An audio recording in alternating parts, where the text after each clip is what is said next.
Bapak Ibu jemaat yang dikasihi Tuhan. Shalom. Salam. Shalom. Ya, selamat datang dan selamat beribadah kembali pada pagi hari ini di gereja kita, yakni belum berganti namanya ya, masih GBI Kebonjati 25 Bandung.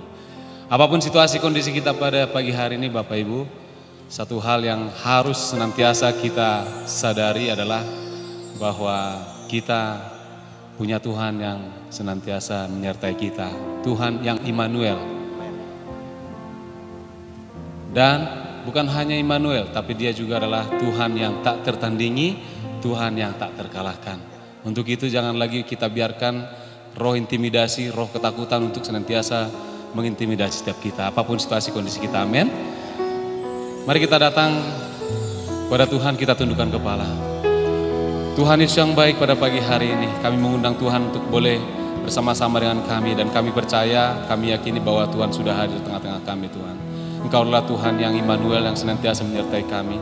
Bahkan Engkau adalah Tuhan yang tak tertandingi, Tuhan yang tak terkalahkan oleh apapun. Untuk itu Tuhan, kami sungguh bangga punya Tuhan seperti Engkau Bapa.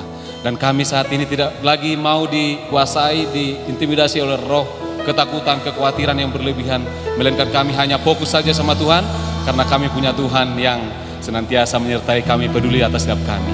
Setiap kita yang siap memuji menyembah Tuhan, sama-sama katakan amin. Boleh saya undang setiap kita untuk boleh bangkit berdiri. Kita nyangkat sebuah pujian ini, Tuhan tak tertandingi, tentunya dengan semangat, amin. Tuhan tak tertandingi.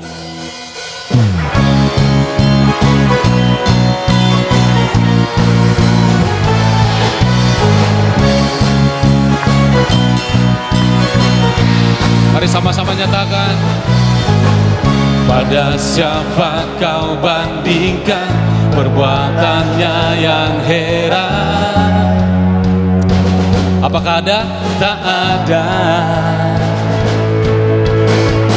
Kerajaannya yang terbesar tak akan tergoyahkan.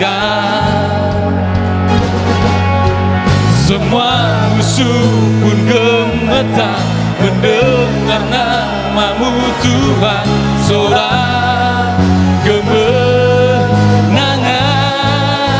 Loncat buat Tuhan.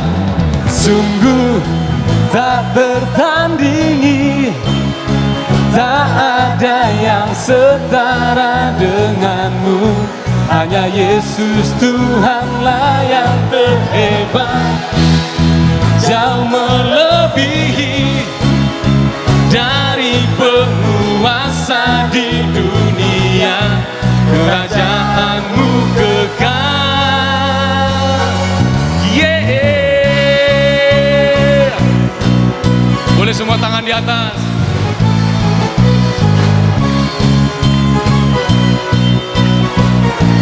Sama-sama nyatakan. Pada siapa kau bandingkan perbuatannya yang heran? Apakah ada Bapak Ibu? Tak ada. Kerajaannya, amin Tuhan, tak akan tergoyahkan. Kalahkan musuh kita. Semua musuh pun gemetar mendengar namamu Tuhan. Sorak kemenangan, kita loncat buat Tuhan. Yo. Sungguh tak tertandingi, tak ada yang setara denganmu. Hanya Yesus Tuhanlah yang terhebat, jauh melebihi dari penguasa di dunia. Kerajaanmu kekal. Yeah. Biarkan musik memuji Tuhan.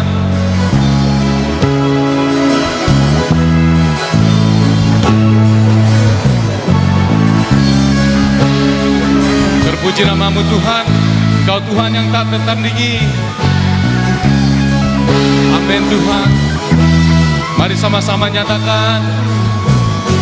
Sungguh tak tertandingi, tak ada yang Amin Tuhan. setara denganmu.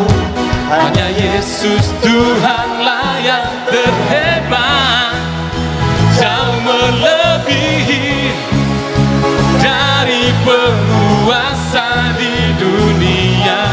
Kerajaanmu kekal, sungguh tak tertandingi. Tak ada yang setara denganmu. Hanya Yesus Tuhanlah yang terhebat. Katakan dengan iman. Dari penguasa, dari penguasa di dunia. Kerajaanmu kekal. Oh, oh.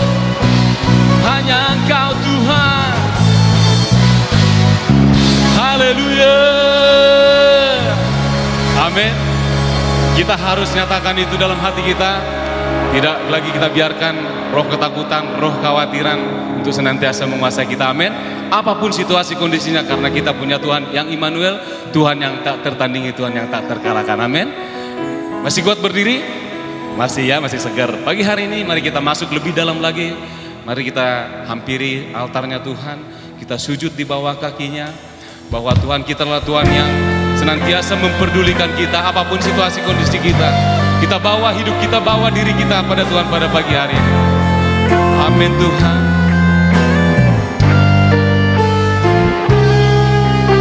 Bila hati terasa berat,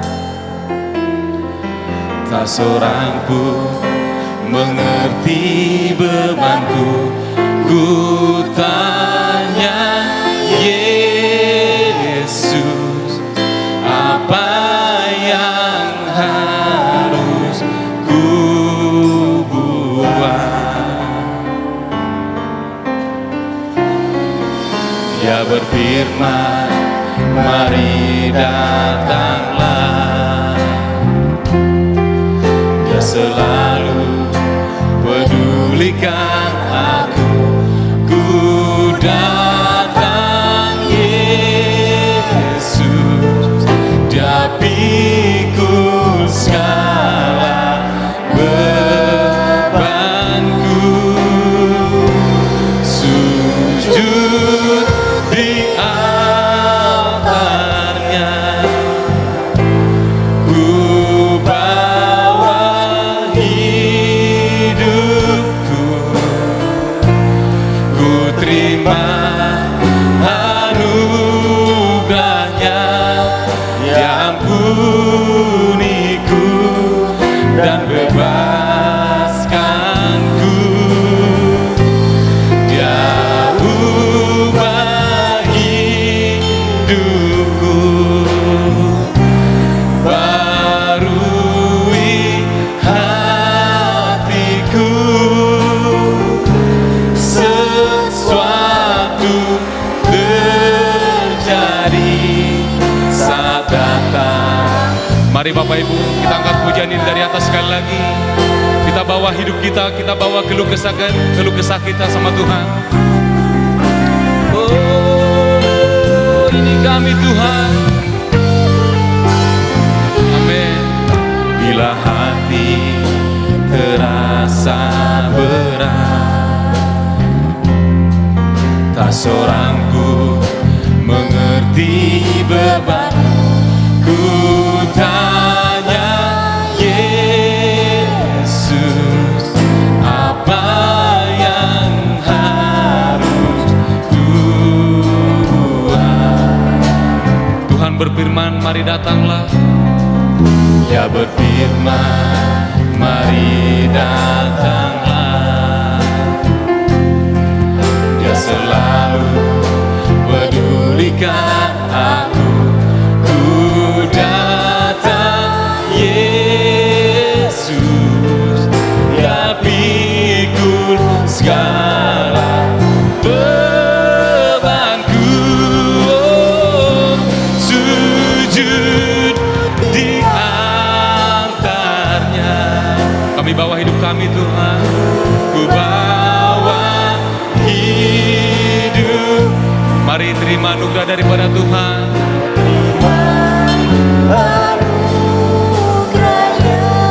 terima pengampunannya, terima pembebasannya.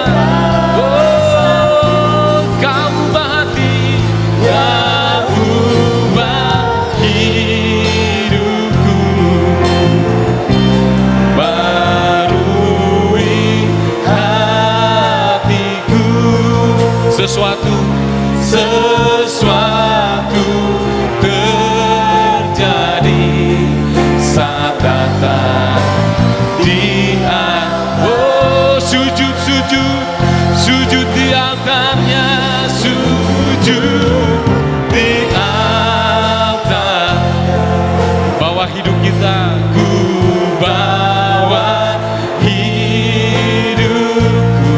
Terima anugerah daripada Tuhan. Amin Tuhan.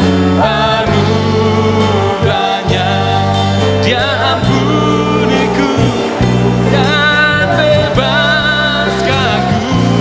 Ubah hidup kami dan ubah hidupku. Amin. Barui hatiku, sesuatu terjadi saat datang. Biarkan jemaat saja, biarkan jemaat saja sujud. Mari sujud di hadapannya, sujud. Jadikan ini sebagai doa kita,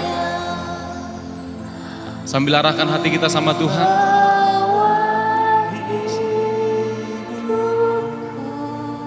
Ya Tuhan, terima anugerahnya yang ampuniku dan bebaskanku. ubah hidup kami Tuhan. Yang ubah hidupku, Barui hati kami, barui hatiku. sesuatu terjadi, sesuatu terjadi saat datang di altarnya. Oh, sujud di altarnya. Amin Tuhan. Ku bawa hidupku, ku terima anugerahnya yang ampuniku dan bebaskanku. Oh, yang ubah hidupku, barui hatiku. Sesuatu terjadi saat datang dia. Katakan sesuatu terjadi, sesuatu terjadi, sesuatu terjadi, mujizat terjadi, mujizat terjadi, pemulihan terjadi, pemulihan terjadi saat datang di altarnya. Berikan sorak-sorai buat Tuhan kita. Mari naikkan mazmur pujian kita buat Tuhan. Oh, haleluya. Terima kasih Tuhan. Terima kasih. Bangun hubunganmu dengan Tuhan, bangun hubunganmu. Haleluya, haleluya, haleluya, haleluya, haleluya. Haleluya. Haleluya.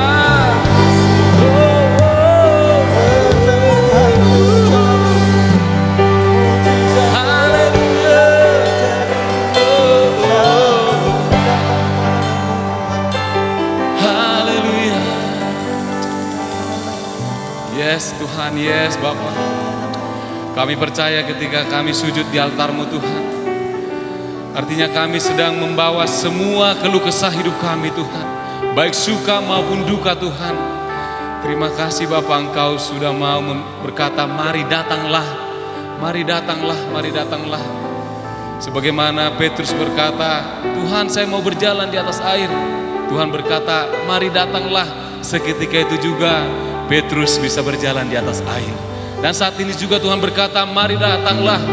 Dan seketika ini juga pemulihan terjadi, mujizat terjadi, kemenangan terjadi atas hidup kami Tuhan. Sekalipun kami bisa belum melihat saat ini, tetapi hari-hari ke depan kami akan melihat bahwa kami senantiasa ada dalam pemulihan Tuhan, pemeliharaan Tuhan. Karena Engkau adalah Tuhan yang senantiasa Immanuel, Tuhan yang menyertai setiap kami Tuhan. Tuhan yang tak tertandingi, Tuhan yang tak terkalahkan, Tuhan yang mau memperdulikan setiap kami. Terima kasih Tuhan, terima kasih Bapa. Terima kasih Tuhan.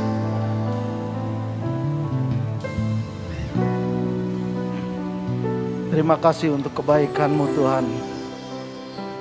Karena Engkau sudah memberikan kami kesempatan untuk kami boleh hadir di tempat ini dan mendengarkan firman-Mu, dan biarlah firman-Mu bisa mengubahkan kehidupan kami Tuhan.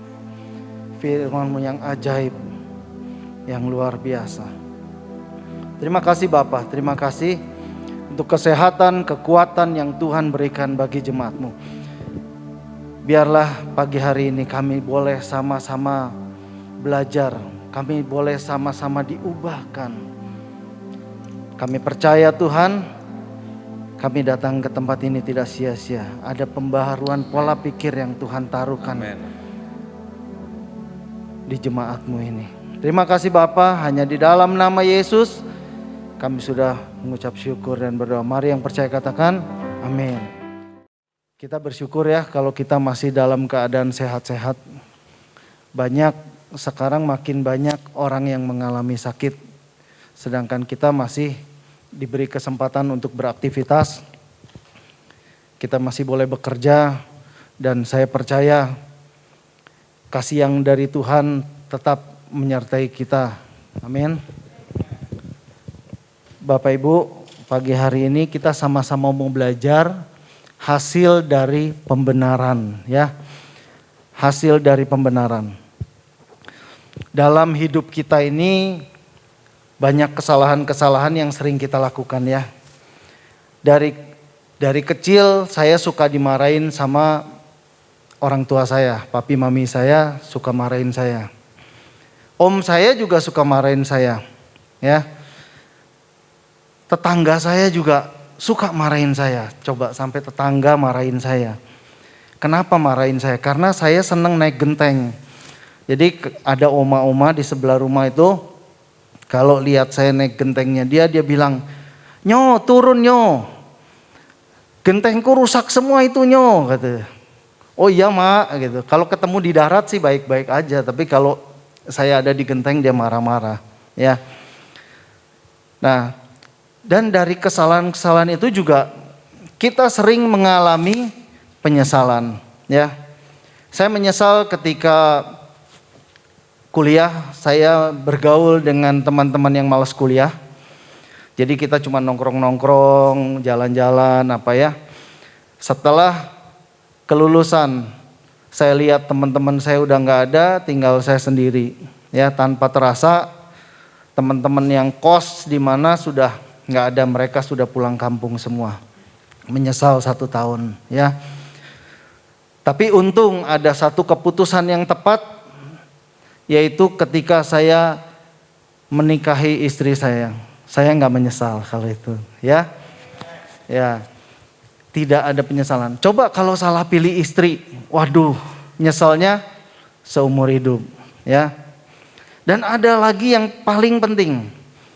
Saya ingat betul ketika saya tidak bergaul lagi dengan teman-teman yang malas kuliah, saya bergaul dengan satu kelompok yang baik, dan akhirnya saya diperkenalkan dengan pemilik sorga, Tuhan Yesus Kristus. Dan di sana saya dibaptis, ya. Di sana mulai ada perubahan hidup. Saya mulai mengerti, dan ini adalah keberuntungan yang luar biasa. Coba kalau saya dulu pilih Tuhan yang lain, mungkin saya menyesalnya selama-lamanya di neraka, ya. Yang penting jangan salah pilih Tuhan, ya. Masih ingat perumpamaan tentang anak yang hilang? Ya, kita mau refresh sedikit. Nah, saya kebetulan agak susah ngelihat di sana. Yuk kita lihat sama-sama. Lalu bangkitlah ia dan pergi. Ini di Lukas 15 ayat 20 ya. Maka bangkitlah ia dan pergi kepada bapaknya. Ketika ia masih jauh, ayahnya telah melihatnya. Lalu tergeraklah hatinya oleh belas kasihan. Ayahnya itu berlari mendapatkan dia, lalu merangkul dan mencium dia. Kata anak itu kepadanya, "Bapak, aku telah berdosa terhadap surga dan terhadap Bapak. Aku tidak layak lagi disebut anak Bapak." Ayat 22. Tetapi ayah itu berkata kepada hamba-hambanya, lekaslah bawa kemari jubah yang terbaik. Nah, ini ada 4 pemberian Bapak ya, kita perhatikan. Jubah yang pertama ya, terus kenakanlah padanya, pakaikanlah itu kepadanya, dan kenakanlah cincin pada jarinya. Nah, ini benda yang kedua yang Bapak kasih kepada anak. Dan sepatu pada kakinya.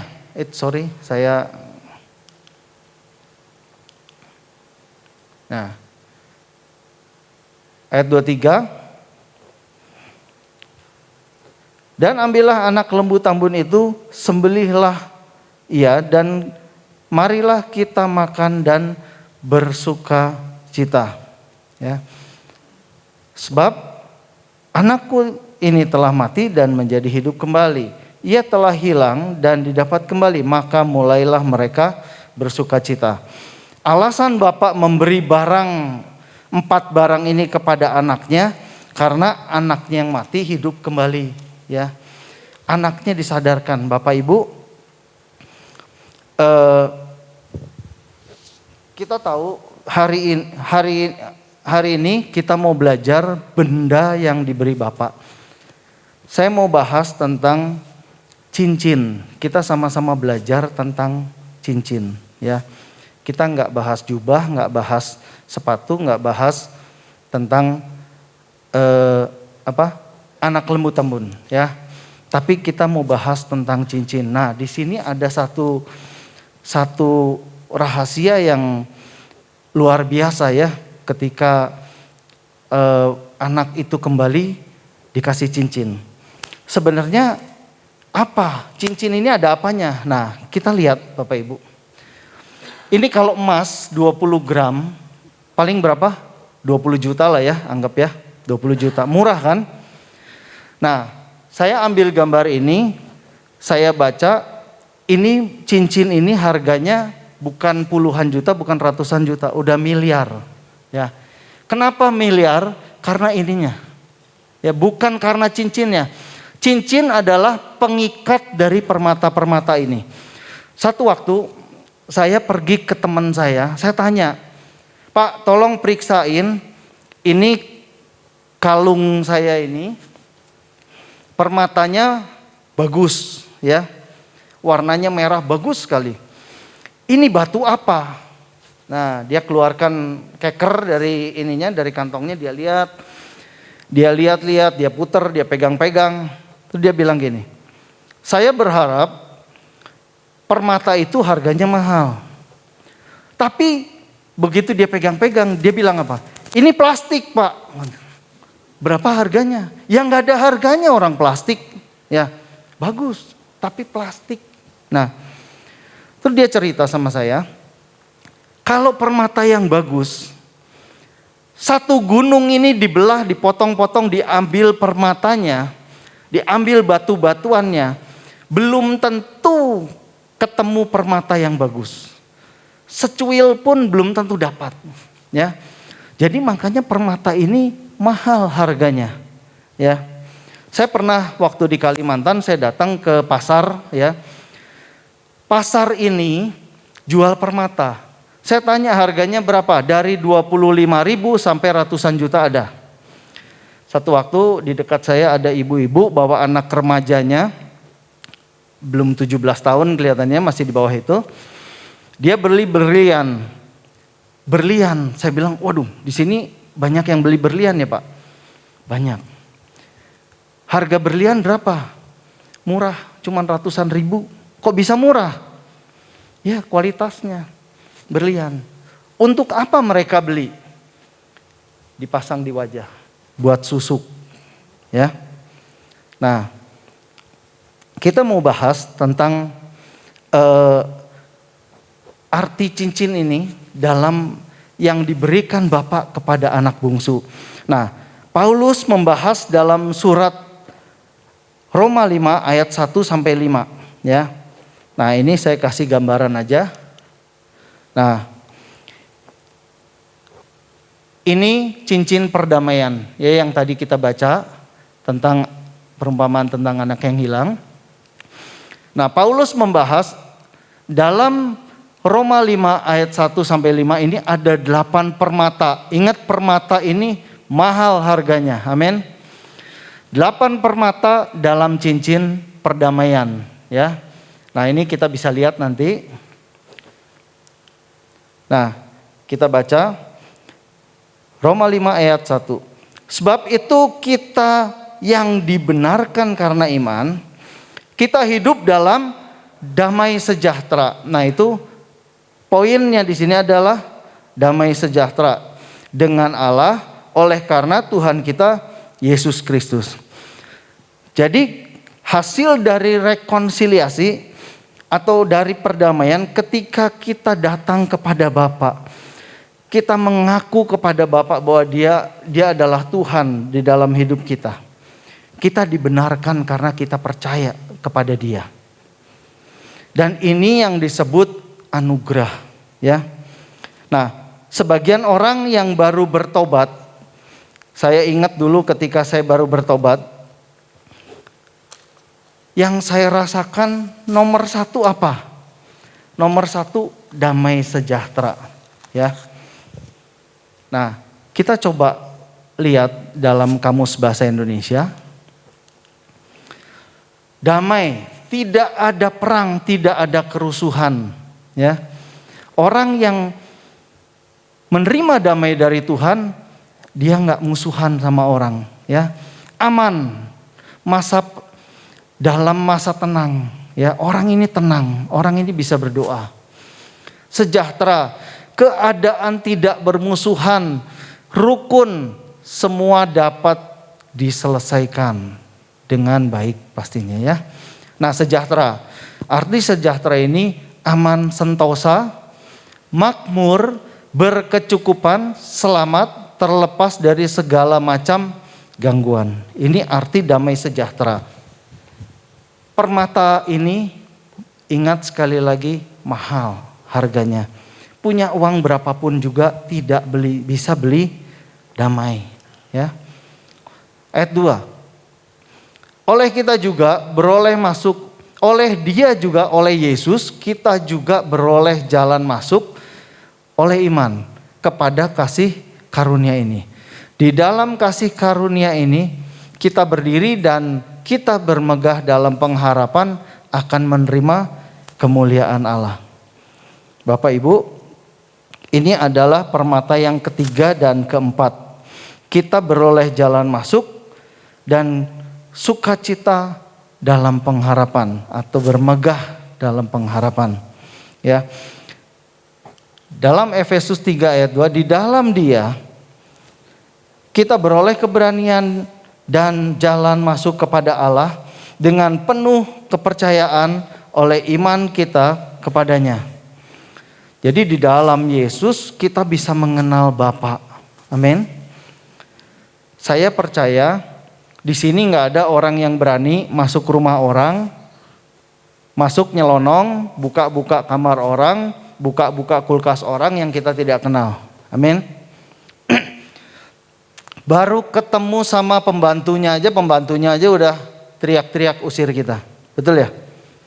Nah, jadi kita harus kenal siapa pemilik sorga.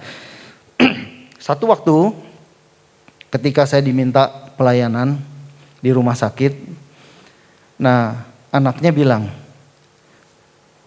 ini orang, kok papa saya kemarin didatengin sama ya pelayan Tuhan lah ya. Nah pelayan Tuhannya itu bilang begini, Om bertobat Om, supaya nggak masuk neraka. Om ini tersinggung ya. Saya salah apa? Dosa saya apa? Saya banyak bantu orang, saya bangun rumah ibadat. Kehidupannya baik, rumah tangganya baik. Ya, mungkin lebih baik dari saya, lebih baik dari kita. Ya, disuruh bertobat, dia marah. Waktu saya datengin, jadi saya dapat informasi kan. Nah terus saya baru kepikiran, saya tidak nyuruh dia bertobat. Saya mau ngenalin dia sama pemilik sorga, supaya kalau dia pulang dia bisa masuk sorga. Ya, nah jadi saya ngomong pelan-pelan, Om, mau saya kenalin sama yang punya sorga, dia bisa nyembuhin juga. Ya, dan akhirnya singkat cerita, dia mau menerima Yesus sebagai Tuhan dan Juru Selamat.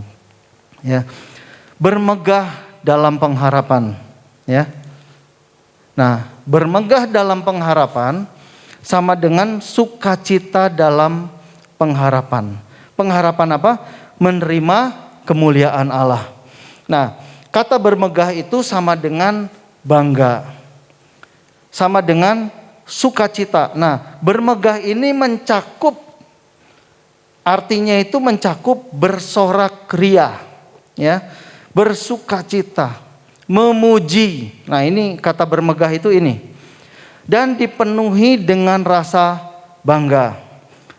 Ya, Bapak Ibu, kita kalau punya barang yang bagus, pasti kita ngomong gini, ini barang antik misalkan ya, misalkan ini barang antik. Dibuatnya tahun 1900 atau 18 berapa ya. Kita cerita itu dengan bangga pasti, betul? Dengan antusias. Ya. Nah, ini yang disebut sukacita dalam pengharapan, bermegah dalam pengharapan. Ya. Nah, ini kita lihat gambarnya. Ini kita masuk permata yang keempat ya. Jadi yang pertama ayat 1 damai, ayat kedua jalan masuk dan sukacita dalam pengharapan. Nah, kita masuk ke sukacita dalam penderitaan. Jadi ikut Yesus itu bukan cuman bicara berkat. Ini berkat semua ini, ya. Ini berkat satu paket, jangan dipisah-pisah, ya. Jadi ada penderitaan. Nah, ayat 3. Ya. Roma 5 ayat 3. Dan bukan hanya itu saja, kita malah bermegah dalam kesengsaraan kita. Karena kita tahu bahwa kesengsaraan itu menimbulkan ketekunan. Bermegah dalam kesengsaraan, artinya bersukacita dalam penderitaan. Ini adalah permata yang keempat. Sukacita dalam penderitaan itu dalam Roma 12 ayat 12. Kita baca, bersukacitalah dalam pengharapan, sabarlah dalam kesesakan, dan bertekunlah dalam doa. Barang siapa tidak, Matius 10 ayat 38. Barang siapa tidak memikul salibnya dan mengikut aku, ia tidak layak bagiku. Dengan kata lain, tidak ada kemuliaan tanpa penderitaan. Kita lihat Kisah Para Rasul 5 ayat 40. Maka rasul-rasul itu dipanggil lalu dicambuk, kemudian dilarang mengajar lagi tentang Yesus. Sesudah itu baru mereka dilepaskan. Rasul-rasul itu meninggalkan mahkamah agama itu dengan gembira, sebab Allah telah menganggap mereka patut untuk mendapat hinaan karena Yesus. Yang jadi pertanyaan, apakah ada keluhan dari rasul-rasul? Atau ada keluhan dari Paulus selama ini? Karena Paulus banyak dipenjara, ya, banyak disiksa, ya. Nah, tapi mereka bermegah, ya. Nah, ayat 4, dan ketekunan menimbulkan tahan uji, dan tahan uji menimbulkan pengharapan, ya. Tekun artinya gigih. tahan uji sama dengan karakter dan watak, ya. Nah, kita lihat tahan uji itu berarti pernah diuji atau mengalami ujian, ya. Kalau barang atau orang sudah diuji, dia dapat gelar, betul? Dapat gelar dan karakter. Coba kita lihat. Kalau ada orang, ada barang nih ya, ada barang dibanting nggak pecah, diinjek nggak rusak, dapat gelarnya apa? Barang anti pecah. Kalau ada jam tangan dimasukin ke laut 100 meter, ya, setelah diangkat jam itu masih berfungsi dengan baik, namanya gelarnya waterproof, anti air, ya. Ada baju anti api, nah itu gelarnya, ya. Karakternya apa? Karakternya dia tahan terhadap tekanan, tahan terhadap api, tahan terhadap air, ya. Ini adalah permata kelima dan keenam, ya. Nah, ini yang terakhir. Dan pengharapan tidak mengecewakan karena kasih Allah telah dicurahkan di dalam hati kita oleh Roh Kudus yang telah dikaruniakan kepada kita. Tentu ini pengharapan, bukan pengharapan kebahagiaan duniawi yang Paulus maksud, ya. Kata pengharapan di sini dalam bahasa aslinya itu berarti menanti dengan percaya sesuatu yang baik, ya, itu bahasa aslinya. Paulus mengatakan bahwa pengharapan itu tidak mengecewakan.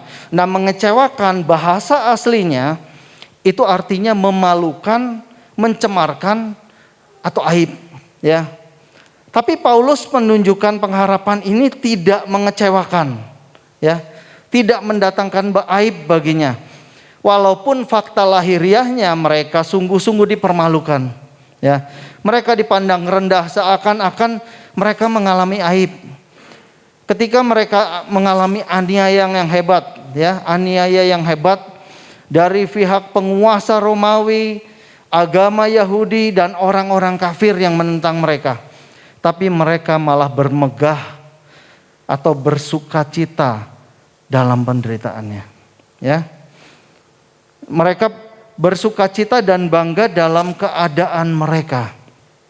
Kita lihat nih, Filipi 2 ayat 2. Karena itu sempurnakanlah sukacitaku. Paulus berharap kepada jemaat yang dia pimpin, yang dia ajar, jemaat Tuhan yang dia ajar di Filipi, ya. Sempurnakanlah sukacitaku dengan ini. Hendaklah kamu sehati sepikir dalam satu kasih, satu jiwa, satu tujuan, dan tidak mencari kepentingan sendiri atau puji-pujian yang sia-sia. Sebaliknya hendaklah dengan rendah hati yang seorang menganggap yang lain lebih utama daripada dirinya sendiri. Ayat 4. Dan janganlah tiap-tiap orang hanya memperhatikan kepentingannya sendiri, tapi kepentingan orang lain juga. Nah, di sini bukan berarti kita tidak boleh mementingkan kepentingan kita, kepentingan keluarga, enggak, ya. Tapi kita jangan hanya mementingkan kepentingan diri sendiri. Jangan karena kita orang lain mengalami kesusahan, jangan karena kita orang lain menderita. Banyak orang bilang, yang penting saya untung. Kalau kamu terserah, mau rugi, mau apa terserah. Nah, itu kita nggak boleh, ya. Kita jadi anak-anak Tuhan yang sudah dibenarkan, kita tidak boleh egois, ya. Kita sebagai anak-anak Tuhan yang sudah dibenarkan, ya. Hasil dari pembenaran maksudnya adalah diajar, dididik. Orang nggak bisa benar. Kalau ada orang salah, saya ngomong begini, Pak, kamu sebenarnya ini salah, tapi nggak apa-apa lah, lakukan saja. Itu bukan pembenaran, ya. Kalau yang disebut pembenaran itu diajar, dididik, ya, supaya orang ini jadi benar. Dan kita sudah belajar Alkitab selama ini ya, kita sudah mengerti kebenaran firman Tuhan. Ya, itu kita dididik, diajar, dan makanya kita berubah.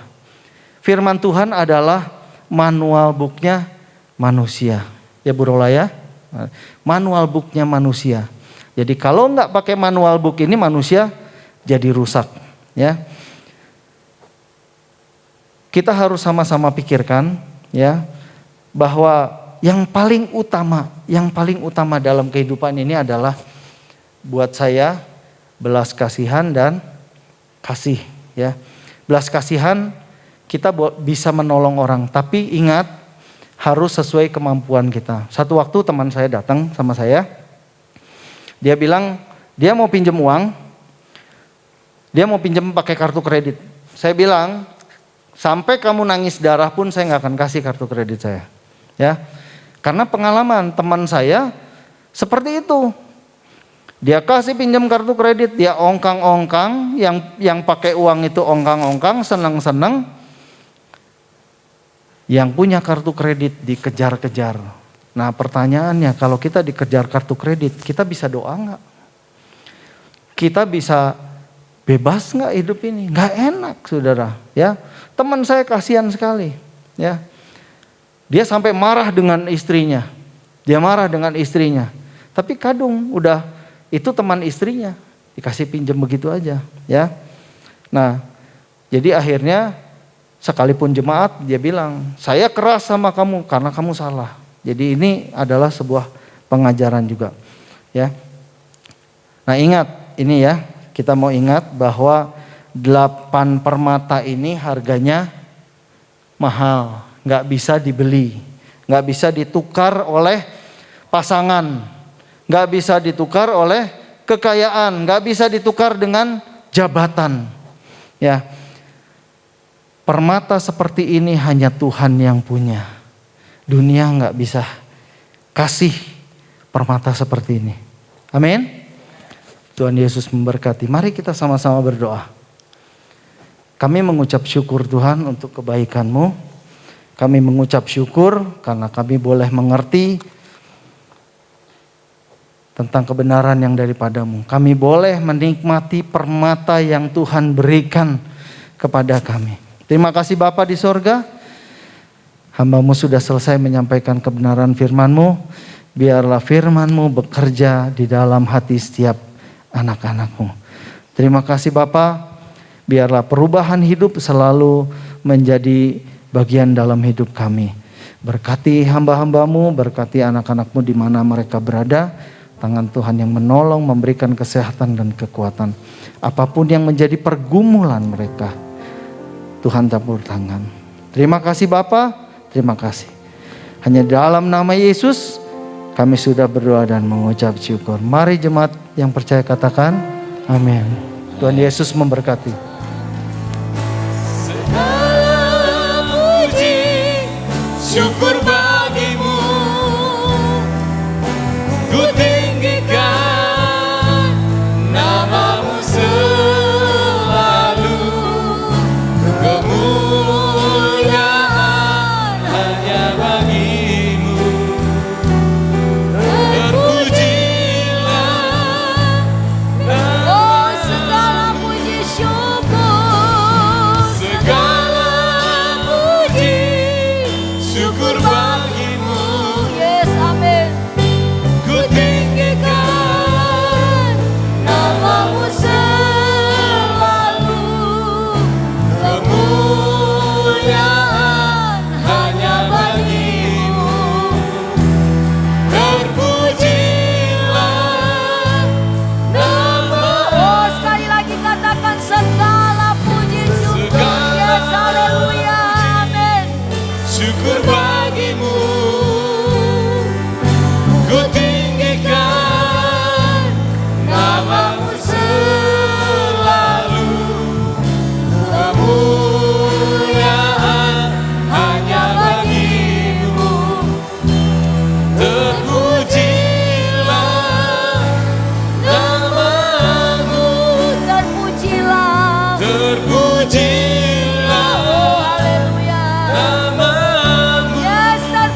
kami kepadamu Tuhan.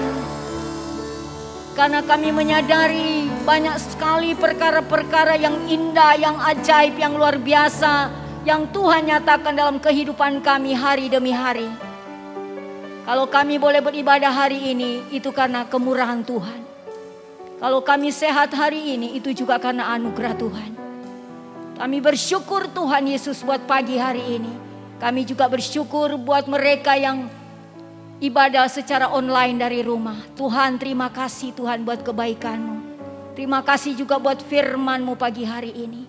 Tuhan, terima kasih, berkati Pak Hari dan keluarga, berkati pelayanannya, berkati juga pekerjaannya. Tuhan, terima kasih. Aku juga berdoa Tuhan memberkati seluruh jemaat yang hadir pada pagi hari ini, bahkan mereka yang beribadah melalui online. Tuhan Yesus memberkati mereka.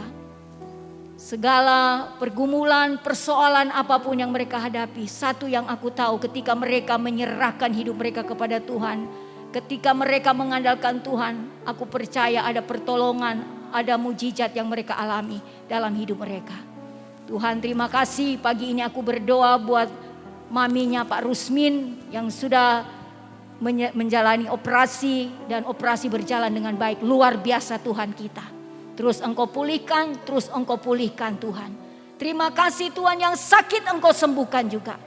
Aku berdoa di dalam nama Yesus, kesembuhan terjadi atas mereka. Amen. Kesembuhan terjadi atas mereka di dalam nama Yesus. Terima kasih Tuhan Yesus, kami bersyukur buat hari ini yang luar biasa. Terima kasih buat kebaikan-Mu. Terima kasih Tuhan. Mari jemaat, arahkan hatimu kepada Tuhan. Angkat tanganmu untuk menerima berkat dari Tuhan. Jemaat yang saya kasihi, pulanglah dan bawalah damai sejahtera. Bawalah sukacita dan berkat-berkat Tuhan hari ini. Aku percaya hari-hari selanjutnya engkau akan melihat mujizat Tuhan. Hari-hari ke depan engkau akan melihat jalan-jalan yang tertutup dibukakan oleh Tuhan. Segala kesulitan akan Tuhan tolong. Tuhan akan campur tangan. Karena tidak ada yang mustahil bagi Tuhan. Kami tahu itu Tuhan. Sekalipun kesulitan yang kami hadapi, kami hanya pegang firman-Mu. Tidak ada yang mustahil bagi Tuhan. Yang tidak ada menjadi ada, yang tidak mungkin jadi mungkin. Itulah Tuhan kita yang kita sembah. Dia dapat melakukan segala sesuatu yang manusia tidak bisa lakukan. Tuhan, biarlah kami pulang dengan penuh sukacita. Kami pulang dengan damai sejahtera. Sukacita yang melimpah-limpah turun atas kami. Di dalam nama Yesus. Di dalam nama Yesus. Nama yang berkuasa. Nama yang penuh dengan keajaiban. Itulah nama Yesus yang kami sembah. Mulai hari ini sampai selama-lamanya. Semua orang percaya katakan amin. Ya, Tuhan memberkati sampai kita ketemu pada ibadah selanjutnya. Tuhan Yesus memberkati.